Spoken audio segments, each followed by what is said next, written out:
Olá, bem-vindos ao programa Professor Merino Responde. Eu sou advogado, professor de Direito e tenho aqui um programa educativo que traz informações jurídicas para a sociedade. E hoje eu estou aqui com a advogada de Canoas, advogada criminalista, doutora Tatiane Lemos, e atua em vários casos criminais, tem uma larga experiência na área, especialista nessa área, tem mestrado, inclusive, e nós vamos falar de um assunto delicado hoje, mas que é importante para a sociedade, a questão do estupro, né, do crime de estupro e as questões todas que envolvem o crime de estupro. E também vamos falar além da questão do crime, coisas que envolvem o crime, também vamos falar de como a vítima pode fazer também para ser auxiliada por um advogado, né? Porque são coisas que às vezes a sociedade não sabe, é que a vítima também pode constituir um advogado para produzir provas e para fazer com que aquela pessoa que cometeu o crime seja efetivamente condenada e pague pelo crime, né, doutora Tatiana? Eu vou começar aqui falando de alguns casos que estão bem na mídia, que é o caso do Robinho e do Daniel Alves, né, que tiveram lá uma condenação de algo que ocorreu na Espanha e que também foi referendado pelo STF aqui no Brasil, né? Então eu vou perguntar para a doutora Tatiana, que é especialista na área criminal, que ela explique para a gente exatamente o que aconteceu, como é que foi esses crimes, os detalhes para a gente aqui, e passe a informação para que a gente possa aprender um pouco do direito criminal. Olá, Merino. Então, primeiro eu queria agradecer, né, mais uma vez a oportunidade de estar aqui contigo, é sempre um prazer. Bom, hoje então, vamos falar desses temas aí, como eu te falei no início. Bom seria se nós não tivéssemos que falar sobre isso, né? Começando então pelo caso do Daniel Alves, tá? O caso do Daniel Alves é um caso bem complexo, assim, porque o Daniel Alves agora, recentemente, a Justiça Espanhola, ela estipulou um valor de fiança de, acho que 1 milhão de euros, que isso é o que? Eu acho que é mais de 5 milhões de reais. O euro está mais ou menos, eu acho que 5,5, mais ou menos, essa média, né? Então seria uma média de 5 milhões e 500 mil reais. E aí estipulou esse valor de fiança para conceder a liberdade provisória para ele. E isso daí gerou uma repercussão muito grande na mídia, por conta, óbvio, da revolta, né, que se gera. Por quê? Porque a gente imagina a justiça estipulando um valor, né, por estuprar uma mulher. Então, enfim, a gente hoje se discute, e o que a mídia, o que a população em geral pergunta é, então tem um preço estuprar uma mulher? Até teve gente postando nas redes sociais, o Daniel Alves ele tem 60 milhões de euros na conta, então ele pode estuprar mais 59 mulheres. Então é dentro disso que a mídia e a sociedade no geral está indo. O porém disso tudo é a questão técnica que tem por trás disso. Tá? Então, só para explicar para as pessoas que estão lá em casa, que às vezes não sabem muito bem o que é fiança, né? Fiança é quando você paga para responder um crime em liberdade, não é isso? Isso. Então, o juiz pode determinar a prisão antes do final do processo, e no caso, o juiz não determinou a prisão dele em função dele pagar uma fiança, aí ele pôde responder em liberdade, é isso? Mais ou menos. Explica pra gente aí. Tá, no caso do Daniel Alves, ele teve preso durante 14 meses, tá? Então ele não respondeu o processo em liberdade. Óbvio, a gente sabe que todo mundo é inocente até que se prove o contrário, e é um direito da pessoa responder o processo em liberdade, até que ela tenha uma sentença penal transitada e julgada. Transitada e julgada é sem recurso, sem nada mais, tá condenado, bateu um martelo, é isso aí. Então ele não tem isso ainda. O que ele tem é uma sentença de primeiro grau, que né, é absurda, inclusive, 4 anos e 6 meses de prisão para um caso desses. E aí, depois de ficar 14 meses em prisão, por isso que eu digo que é um assunto complexo, inclusive para explicar para a sociedade, porque às vezes fica difícil de entender, mas estão colocando um preço, E de fato, eu não concordo com isso, né? Já me posicionei em vários canais e tudo mais, eu particularmente não atuo nesse tipo de crime. Porém, todavia, entretanto, contudo, se eu vejo, converso, olha, Merino, e aí, o que tu tem e tal? Tati, eu te juro por Deus, não é isso e tal. E aí eu vejo as provas, vejo o que tem, o que não tem, e se eu vejo que de fato a pessoa está sendo injustiçada e acusada injustamente. Porque também tem pessoas que são acusadas e não fizeram, não cometeram crime, existe, né? O caso, isso, né? E existe muito, Merino, porque hoje em dia a palavra da mulher, ela tem muito valor, tá? Se eu disser que semana passada aconteceu, como que tu vai provar? Sabe? Então, é uma defesa difícil, é uma situação difícil que às vezes os homens passam. E assim, nesses casos específicos, eu atuo. Agora, quando a pessoa vem, olha, eu fiz, aconteceu e tal, enfim, eu não defendo. E a vítima, se te procurar para uma assistência judicial, por exemplo, a mulher que é vítima de estupro, que é uma assessoria de uma advogada para acompanhar, você faz esse tipo de trabalho? Eu faço e adoro. Como é que funciona? Faço e adoro. Aí como é que funciona para a pessoa que foi vítima disso e quer contratar um advogado para dar o suporte. Explica pra gente. Não só faço, como gosto muito de fazer, é uma das coisas que eu mais gosto de fazer. Inclusive, é bom, fica a dica, inclusive. Passou por qualquer situação, procura de fato um advogado, procura um advogado especialista nisso, porque não basta tu simplesmente ir na delegacia. Gente, a delegacia ela tem várias demandas. Primeiro que, às vezes, dependendo do horário, de noite, de madrugada, saiu de uma festa, tu vai fazer a ocorrência onde? Num plantão, numa delegacia de plantão. Posterior, essa ocorrência vai ser distribuída para uma delegacia especializada. O que tu pode fazer quando tu vai num advogado? O advogado já vai, ele já vai olhar ali, foi para a delegacia tal, ele já vai lá na delegacia e vai dizer, vou atuar junto aqui nesse inquérito, vou auxiliar na produção de prova. O que a gente pode fazer? Teve câmera no local? Vamos lá, vamos requisitar câmeras do estabelecimento. As câmeras, hoje em dia, elas têm uma memória pequena. A maioria delas consegue guardar no máximo 7 dias de imagem. Então, aquele caso, por exemplo, da mulher no elevador, ela agiu rápido para ela conseguir aquela imagem, aquele flagrante ali. Porque, às vezes, não desmerecendo o trabalho das delegacias, muito pelo contrário, eles têm muita demanda, investigações de alta complexidade e tudo mais, e, por vezes, acaba ali um monte de inquérito que, vamos tocar esse, vamos tocar esse. Só que aí, uma semana depois que tu pega um inquérito que está na tua mesa, é capaz da imagem já não existir, já ter gravado alguma coisa em cima, entende? Então, essa atuação do advogado criminalista já direto no inquérito, ela é muito bom, principalmente quando é para defender a vítima, para ajudar na acusação ali, é uma atuação muito ativa que a gente consegue fazer e, de fato, consegue muitas vezes mudar o rumo do processo, por conta de uma atuação ativa ali já feita na delegacia de polícia. Sim, muito importante. A produção de provas, nesse caso, ela é muito importante dentro do processo, né? E com relação a esse caso do Daniel Alves e do Robinho, o que foi produzido de provas para realmente... que tipo de provas foi produzido na Espanha contra eles? Merino, teve... O Robinho, por exemplo, teve áudios dele divulgado pela mídia, dizendo que ele tinha feito tal coisa, mas que aquilo não seria sexo. Gente, estupro não é só conjunção carnal, estupro vai além, né? A gente sabe disso, essa cultura machista hoje em dia, a gente precisa desmistificar isso. Então tiveram áudios dele, quantas pessoas? Foi tipo um grampo da polícia, por exemplo? Exatamente, ele debochando, dizendo, aquela mina tava louca e tal.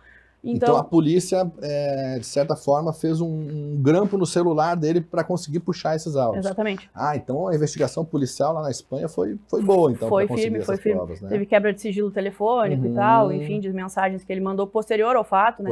Isso foi, de fato, essencial para a condenação. Já no Daniel Alves, sinceramente, eu não me ative muito ao processo em si, mas sim agora nessa questão, só voltando um pouquinho lá no valor da fiança, tá?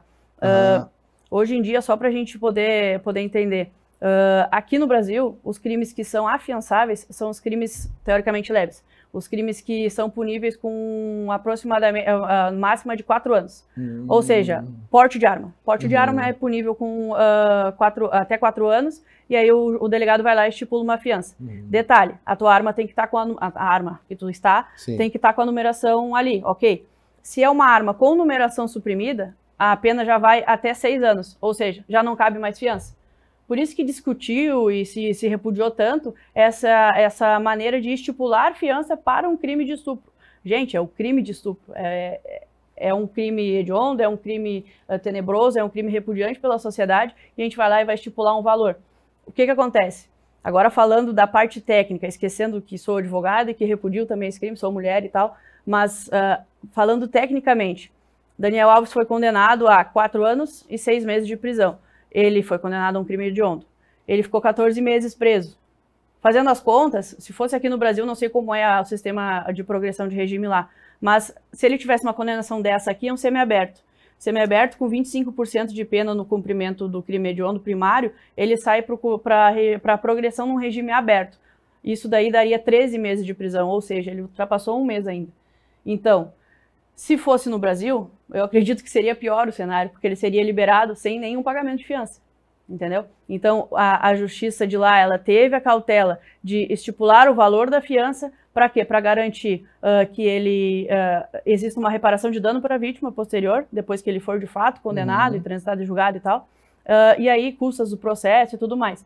Detalhe, essa fiança condicionou ele a algumas coisas. Se eu não me engano, é comparecimento semanal em juízo, não se afastar, né, do país e não se aproximar da vítima. Não sei se tem alguma outra coisa também.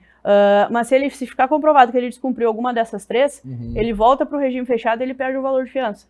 Então é complicado.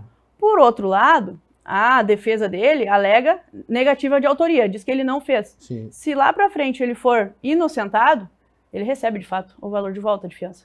Então o valor da fiança recebe de volta se a pessoa for declarada inocente. Sim. Se não for declarada inocente, isso fica para o Estado. Fica para o Estado para pagar as custas do processo e se tiver alguma indenização, eventual indenização para a vítima, paga a indenização para a vítima. Sobrou ali algum valor, restitui para a pessoa, restitui para o réu. E ele pagou alguma indenização para essa pessoa que foi vítima? Então, aí entra o menino Ney, né, o Neymar. Ele, no início do processo, ele pagou uma quantia, né, óbvio, em nome do Daniel Alves, mas foi o Neymar que custeou aquele valor, de bom senso, assim. Vamos te pagar, independente, a gente está dizendo que não, mas independente de condenação ou não, estamos te pagando aqui um valor de indenização. Inclusive, esse valor pesou lá na cabeça do juiz quando ele foi sentenciar. Ele estava colaborando com o processo e tal, e ele inclusive indenizou a vítima sem nem ser condenado. Então vamos utilizar isso para diminuir um pouco a pena. Por isso que a pena ela ficou abaixo, se for olhar. O Robinho, ele pegou 9 anos, e o Daniel Alves pegou 4 e 6. Ou seja, o Robinho regime fechado, o Daniel Alves semi-aberto. Entendeu? E aí, a questão do Robinho, menino, ela é um pouquinho mais complexa, porque o Robinho, ele foi julgado por um fato de 2013. O fato dele é de 2013, ou seja, um fato antigo. E ele respondeu à liberdade, ele não teve essa história de ficar preso e tal, só que ele se mandou de lá pra cá, né? Tá no Brasil. Sim. Aí ele foi condenado lá. Ele foi condenado a 9 anos. Lá em qual país mesmo? Em Barcelona. Barcelona, Espanha. E aí, vai iniciar o cumprimento de pena. O Brasil não extradita brasileiros natos. Então, ele não pode. Extradição significa você mandar a pessoa para outro país para cumprir a pena. Então, se ele tem uma pena, condenação lá e está aqui no Brasil, o Brasil não vai mandar ele para lá. Cumprir. E aí ele vai cumprir essa pena no Brasil, como é que fica? Aí existe a lei de imigração, só que aí a gente tem uma brecha, né? A gente, que é advogado, a gente sabe que a gente atua ali nos limites. A lei de imigração, ela admitiu esse cumprimento da pena do exterior no Brasil em 2017. Ou seja, a gente precisa homologar hoje a sentença do Robinho aqui no Brasil para que ele inicie o cumprimento de pena, que foi feito pelo STJ. Só que o argumento da defesa do Robinho é o quê? A lei que admitiu isso é de 2017. O fato dele é de quando? 2013. Ou seja, a lei não retroage para prejudicar, ela retroage só se for para beneficiar. Entendi. E aí, só que mesmo assim, superaram essa questão da retroatividade. Inclusive, acho que cabe recurso, acho que os advogados do Robinho vão recorrer ainda para o STF. Mas, enfim, ele já deu início ao cumprimento de pena, já está preso e tal. E aquilo, né? Regime fechado, 9 anos, ele vai progredir depois de 25%, acredito eu. A vítima de estupro, né? Eu imagino o que passa na cabeça dela. Porque uma vítima de estupro que foi comprovado, teve provas físicas, provas filmadas, provas de interceptação de telefone, né? E aí tu dizer para essa vítima que ele vai ficar mais ou menos lá uns 2 anos e já vai estar solto, porque o regime aberto é solto, ele passa o dia todo fora e dorme lá só, não é isso? Semiaberto. Semiaberto, né? Então, o regime semiaberto é como se estivesse solto, porque o sujeito está na rua, né? E aí, eu não sei se eu acho que uma vítima de estupro não vai achar que foi feita a justiça. Eu não sei qual é a tua opinião sobre essa questão. Menino, assim, o sistema de execução penal, ele é para ser progressivo, né? Assim, excluindo o fato que eu sou mulher e que eu repudio esse tipo de crime. O cara, ele precisa ser preso, não existe prisão perpétua, ele precisa ser preso, ele precisa, né, se ressocializar, se ser reinserido na sociedade, porque uma hora ou outra ele vai voltar. Assim como o Robinho, o Daniel Alves vão voltar, aquele matador bandidão vai voltar também. E aí hoje em dia, não, mas a gente tem que deixar ele lá apodrecendo, tem que dar condições ruins e tudo mais. Gente, isso só vai formar mais um monstro. O cara vai sair, vai ficar uma semana na rua, vai matar outra pessoa e vai voltar para dentro do sistema. Só que aí, tá, mas pelo menos foi preso de novo. Mas ele matou uma pessoa, entende? Então, é necessário, eu concordo com essa execução de pena que progride e que reinsere a pessoa de volta à sociedade. Agora, o crime de estupro, esse crime que ele é tão repudiante, eu acho que deveria ter uma sistemática além do normal, sabe, para poder, até educativa dali a pouco, para ele poder, sim, sabe, porque o prazo de prisão isso. fechada é muito pequeno, né? Se você for pensar, é um prazo pequeno para quem cometeu um crime grave desses, né? Por hoje eu vou encerrando o nosso assunto. Foi muito bom ter a presença da doutora Tatiane Lemos aqui, esclarecer essas questões de direito penal e informar a sociedade. Agora, tem coisas que poucas mulheres sabiam que podem constituir um advogado no caso de ser vítima. Então, a vítima pode também ter um advogado para acompanhar o seu processo e para produzir prova, né? Nos acompanhe nas nossas redes sociais, Facebook, Instagram, também o meu canal do YouTube e o nosso WhatsApp, 519962-20062, a qual vocês podem mandar suas dúvidas. Eu tenho sempre respondido a todos os telespectadores. Obrigado, doutora Tatiana, pela presença. Obrigada, Melino. Sempre um prazer estar aqui contigo. Um grande abraço e até a próxima.